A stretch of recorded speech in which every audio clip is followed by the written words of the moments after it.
Gusto mo bang mawawala yung watermark sa TikTok video na isisave mo?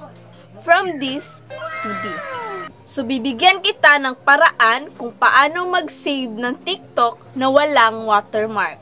So, bago ko simulan ang video na ito, please subscribe on my YouTube channel and hit the notification bell para updated ka sa ibang video ko. And also, please follow on my Facebook page. So, let's start.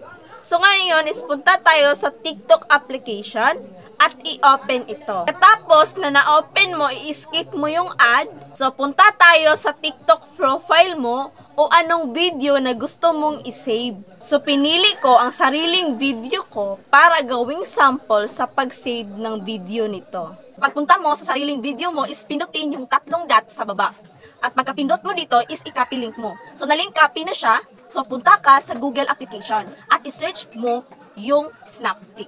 So, pag-search mo sa Snaptik, is lumabas yung TikTok downloader. So, i-click mo ito. So, pagkatapos mo maklik yung TikTok downloader, is ayan ang lumabas. So, i-paste mo dyan yung TikTok video na copy link mo. So, at i-click mo yung download. So, pagkatapos mo maklik yung download, as you can see is na-download ko na siya. Nakita nyo is may download again na siya. So, i-download natin ulit para makita nyo talaga na wala yung watermark. Maghintay muna tayo para ma-download siya. So, pagkatapos ma-download, is punta tayo sa gallery para tignan natin kung na-download ba talaga siya at nawala yung watermark niya.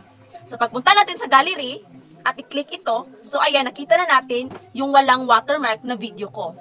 So, kung gusto mo mag-save ng TikTok video, yun lang ang mga step na ibibigay ko sa'yo. At sana itong video na ito ay sana makatulong sa inyo.